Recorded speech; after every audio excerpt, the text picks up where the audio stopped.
E finalmente é Race Week, meu Deus do céu. Bom dia, boa tarde, boa noite, Paddockers, sejam muito bem-vindos a mais um vídeo do canal. E sim, é Race Week. Mas enquanto esse momento mágico não chega, vamos falar de DTS, episódios 5 e 6. Eu nem sabia que tinha tanta coisa pra falar sobre a Williams, mas a Netflix conseguiu. Fez um episódio inteiro sobre a equipe e sobre o primeiro ano do Sainz nela.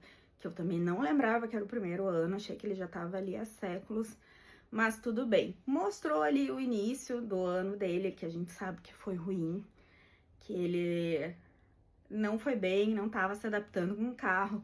E apareceu a Claire Williams falando, não, mas ele precisa mesmo de um tempo para se adaptar, mas quem tá indo bem é o Albon. Mas, gente, quinto ano do álbum na Williams, se não tivesse indo bem, aí sim que é um problema grande, né?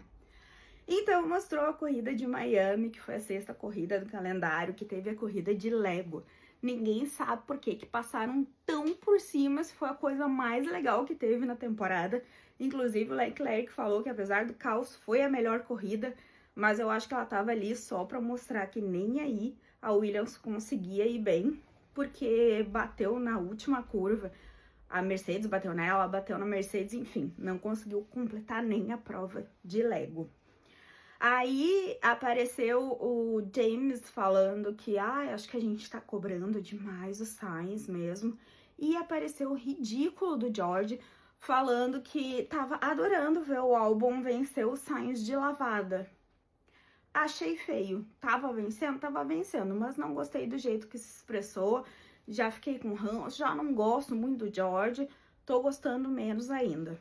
Enfim, no quali o Sainz foi melhor que o Albon, foi melhor inclusive que o Leclerc, mas durante a corrida deu um probleminha, né? O Sainz estava na frente do Albon e o Albon falou, olha, não é para ele me ultrapassar. E a equipe disse, não, beleza, nós vamos falar para ele não ultrapassar. Um minuto depois, o Albon estava ultrapassando. Aí o Sainz ficou muito brabo, ficou reclamou a corrida inteira, ficou perdendo posição, o Albon ficou ganhando e no fim não foi tão ruim, se eu não me engano, o Sainz acabou em P9, mas ele ficou reclamando o resto da vida, acho que mais pela questão da equipe, né? O que a equipe fez com ele, que não foi muito legal. Falou uma coisa, fez outra.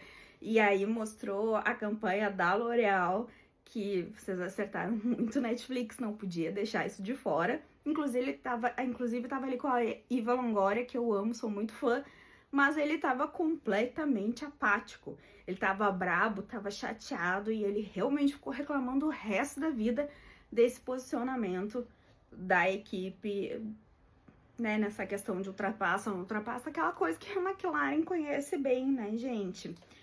Mas, enfim, chegou a 17ª corrida, que foi o Baku, e no quali quase todo mundo bateu ali, Piastri, Franco, Albon, inclusive, mas o Sainz conseguiu ficar em P2.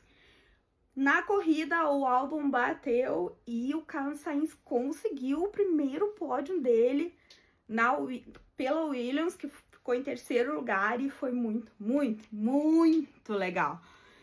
Ele ficou emocionado, eu fiquei emocionada junto, eu não torço nem pra ele, nem pra Williams, mas foi muito legal, porque eu acho que ele tava precisando pra dar um up, pra querer ficar, né, ali na Williams.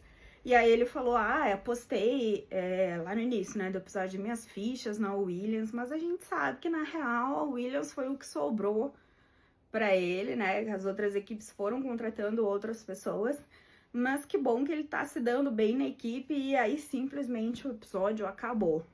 Acho que eles realmente pensaram que não tinha mais nada para falar. O sexto episódio fez eu chorar bastante, assim.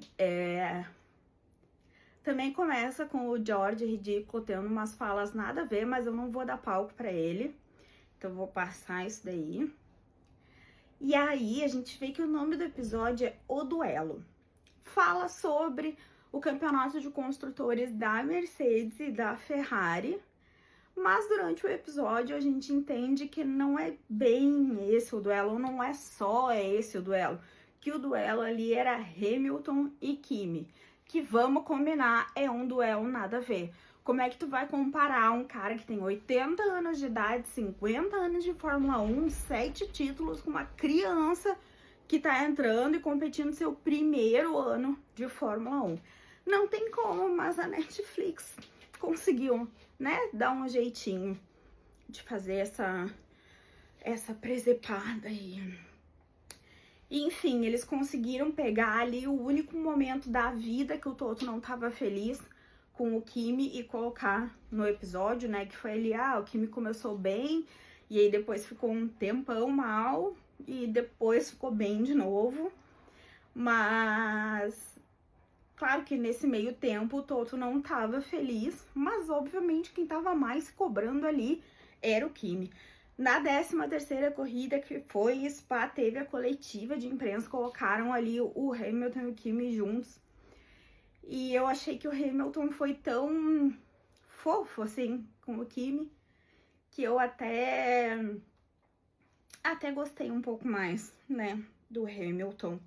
Na corrida, o Hamilton larga em 18º e o Kimi em 19º, mas ao contrário do heptacampeão mundial, o Kimi não consegue fazer muita coisa e acaba em 16º, mas o Hamilton foi escalando e acabou numa posição maravilhosa em P7. Pensa, foi muito bom. Aí, só que assim, o Kimi, coitado, tava sendo muito maltratado, entre aspas, pela imprensa, pela equipe, e ele se sentiu tão mal que ele chegou a dizer: eu não me sinto no mesmo nível do Hamilton, mas meu amor, ninguém espera que tu esteja no mesmo nível do Hamilton.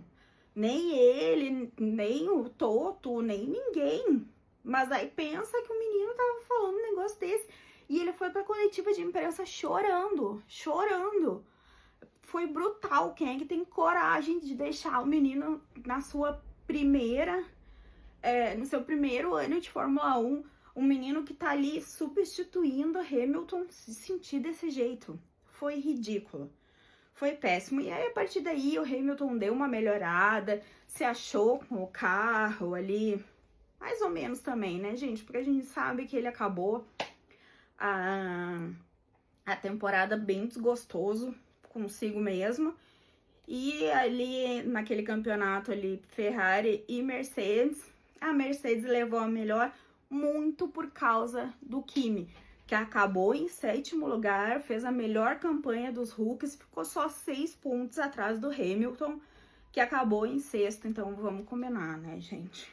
Enfim, veio a corrida do Brasil e até comentaram que, esse circuito vai ser ótimo pro Hamilton, porque ele ama Interlagos, ama o Brasil, mas eles não contavam que eu ia encontrar com o Kimi, né, no hotel, e que o encontro ia ser tão bom, assim, tão maravilhoso, que o Kimi ia subir ao pódio, enquanto o Hamilton nem pontuou, né?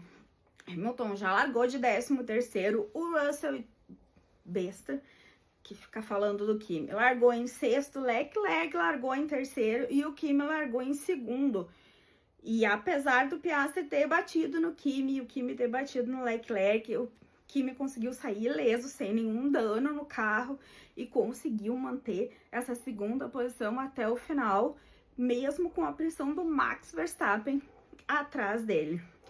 Então, assim, e bom, como a gente sabe, né, a Mercedes conseguiu 2º lugar nos construtores e a Ferrari ficou em 4º, até atrás da Red Bull. Então, quem será que se deu melhor nesse duelo na Netflix? Eu sei que vocês quiseram falar bem do Hamilton, mas eu acho que vocês acabaram falando bem do Kimi Antonelli. E é isso, gente. Como é que vocês se sentiram vendo esses 2 episódios? Meio sem graça esse 5º, ou só eu que achei melhor episódio até agora, o 6º, ou só eu que achei? Comenta aqui, gente, curte o vídeo, ativa as notificações e até o próximo.